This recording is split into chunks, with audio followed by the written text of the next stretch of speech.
नमस्कार। चलिए आज बात करते हैं इतिहास के एक सबसे ब्रिलियंट दिमागों में से एक बेंजामिन फ्रैंकलिन की और देखते हैं कि कैसे उन्होंने बिजली के उन रहस्यों से पर्दा उठाया जो सदियों से छिपे हुए थे। तो कहानी शुरू होती है एक बहुत ही पुराने सवाल से। एक ऐसा सवाल जिसने इंसानों को हमेशा डराया है। क्या आसमान से कड़क कर गिरने वाली ये भयानक बिजली, क्या इसे काबू में किया जा सकता है? सोचिए, यही वो सवाल था जिसने फ्रैंकलिन की पूरी खोज को एक दिशा दी। तो चलिए थोड़ा सा पीछे चलते हैं, उस दौर में जब बिजली बस एक डरावनी रहस्यमयी ताकत थी। जरा सोच कर देखिए, सदियों तक आसमान में जो बिजली कड़कती थी ना, वो एक बहुत बड़ा खौफ थी। लोगों को लगता था ये तो भगवान का गुस्सा है, एक ऐसी ताकत जिसके आगे कोई कुछ नहीं कर सकता। न जाने कितनी इमारतें जलकर खाक हो गईं और लोगों के दिलों में इसका डर बैठ गया। और ठीक इसी माहौल में बेंजामिन फ्रैंकलिन सामने आए एक ऐसे आइडिया के साथ जो उस वक्त के लिए रेवोल्यूशनरी था। उन्होंने कहा, आसमान में कड़कने वाली बिजली और कुछ नहीं बल्कि इलेक्ट्रिसिटी का ही एक रूप है। ये कहना उस समय बहुत बड़ी बात थी और इसी एक आइडिया ने सब कुछ बदलने की शुरुआत कर दी।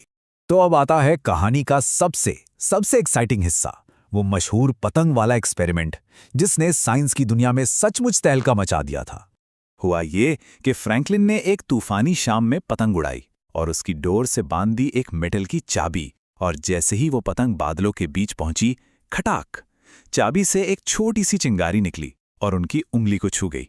देखने में तो ये बस एक मामूली सी चिंगारी थी, लेकिन इसने एक बहुत बड़े राज को खोल कर रख दिया। और नतीजा एकदम साफ था कि बादलों में इलेक्ट्रिसिटी होती है।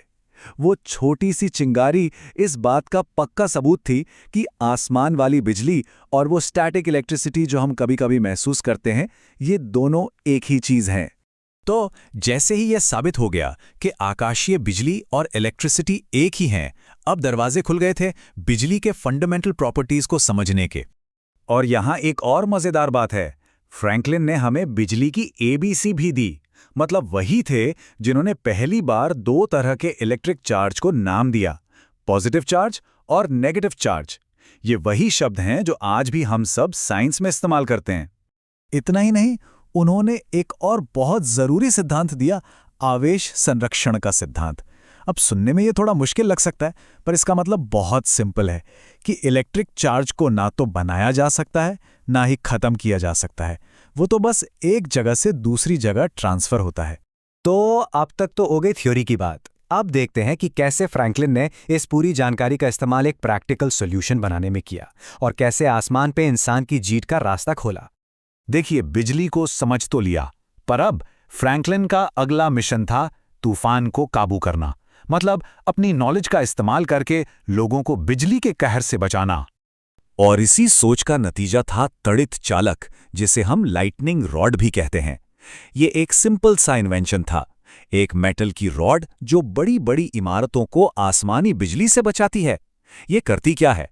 ये बिजली के उस जबरदस्त चार्ज को सेफली पकड़कर सीधा जमीन में भेज देती है और इस तरह बड़ी बड़ी आग और तबाही को रोक देती है।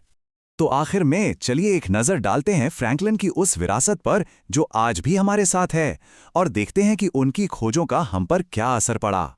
अगर उनके सबसे बड़े कॉन्ट्रीब्यूशंस को फटाफट देखें तो नंबर 1, उन्होंने साबित किया कि लाइटनिंग ही इलेक्ट्रिसिटी है। नंबर 2, उन्होंने इलेक्ट्रिक चार्जेस को पॉजिटिव और नेगेटिव नाम दिए।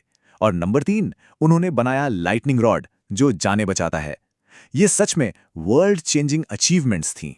तो एक ऐसी ताकत जो कभी रहस्यमयी और डरावनी मानी जाती थी, फ्रैंकलिन ने उसे एक ऐसी चीज बना दिया जिसे समझा जा सकता है। उन्होंने बिजली के साथ हमारा रिश्ता ही बदल दिया और उन्हीं के काम ने आने वाले सभी इलेक्ट्रिकल आविष्कारों के लिए एक मजबूत नींव तैयार की। तो मैं इस पूरी बातचीत को एक सवाल पर खत्म करना चाहूंगा।